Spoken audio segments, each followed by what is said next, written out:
E aí, pessoal, tudo certo? Hoje a gente vai mergulhar fundo no funcionamento do néfron, que é a unidade funcional do rim. Se preparem para entender como essa estrutura microscópica faz um trabalho, nossa, gigantesco, para manter nosso corpo todo em equilíbrio. Bora lá? Para a gente já começar pensando como é que os rins conseguem fazer essa mágica, filtrar 180 litros de plasma por dia, mas no final só sair 1,5 litro de urina. A resposta está toda na jornada que o fluido faz dentro do néfron.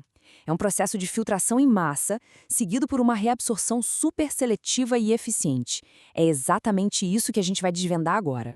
Então, a nossa análise vai seguir esse caminho passo a passo. A gente vai rastrear o fluxo desde o segundo em que o sangue chega no rim até a formação da urina final, olhando cada etapa crucial desse processo.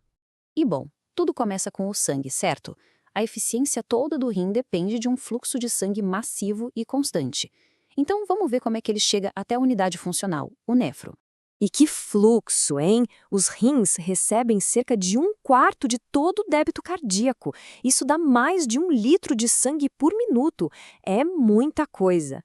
Essa vascularização toda é a chave para a capacidade que ele tem de limpar o nosso plasma com tanta eficiência. O sangue não chega lá de qualquer jeito, ele segue uma rota bem específica. Sai da artéria renal, aí passa pelas artérias interlobares, depois arqueadas, interlobulares e finalmente chega nas arteríolas aferentes. São elas que vão alimentar a rede de capilares, onde a mágica da filtração acontece, o glomérulo. Pronto, chegamos no primeiro grande ato da formação da urina, a filtração do sangue lá no corpúsculo renal. É bem aqui que o plasma é separado das células do sangue e daquelas proteínas grandonas. Essa barreira é tipo um segurança de 3 níveis super especializado. Primeiro, o endotélio do capilar, que é todo furadinho, fenestrado. Depois, vem a membrana basal, que tem uma carga negativa para repelir as proteínas. E por último, os podócitos, que são umas células que abraçam os capilares com seus pés, criando as fendas de filtração. Juntas, essas 3 camadas formam um filtro que é incrivelmente seletivo. E esse slide aqui mostra direitinho o resultado dessa seletividade. Água, eletrólitos e moléculas pequenas como glicose e ureia, tudo isso passa livre. É o que forma o filtrado. Agora, células e proteínas grandes, tipo a albumina, ficam retidas no sangue. Entender isso é fundamental, porque a perda dessa seletividade é o que está por trás de um monte de doença renal.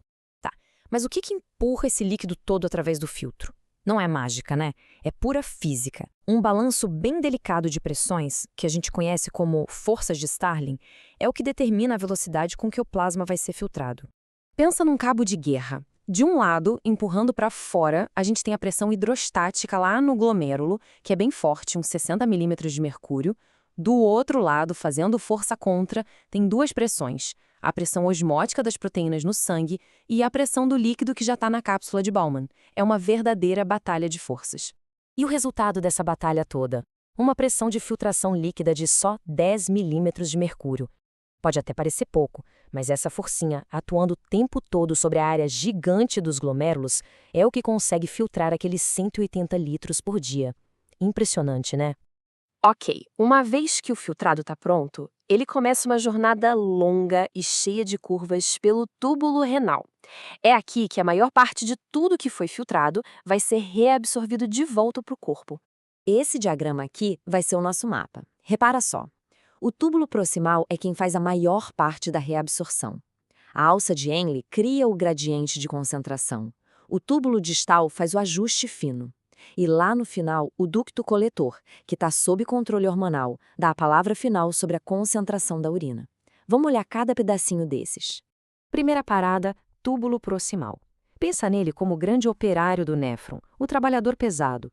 Ele reabsorve a maior parte dos solutos e da água, incluindo, em condições normais, 100% da glicose e dos aminoácidos. É um trabalho bruto, massivo e que, na maior parte, não é regulado. Seguindo em frente, a gente chega na alça de Henle, que é um sistema super engenhoso.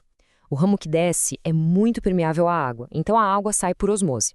Já o ramo que sobe é ao contrário, impermeável à água, mas ele bombeia ativamente sais para fora.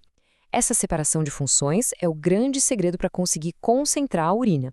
E toda essa ação de bombear sal para fora no ramo ascendente cria um ambiente super salgado, hipertônico, lá na medula do rim.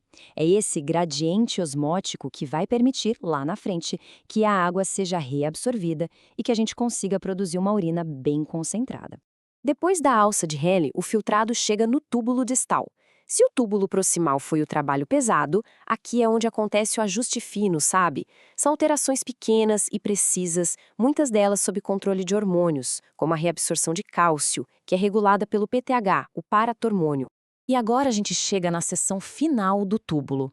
É aqui que os hormônios atuam como se fossem os diretores da orquestra, tomando as decisões finais sobre o equilíbrio de água e sal do corpo.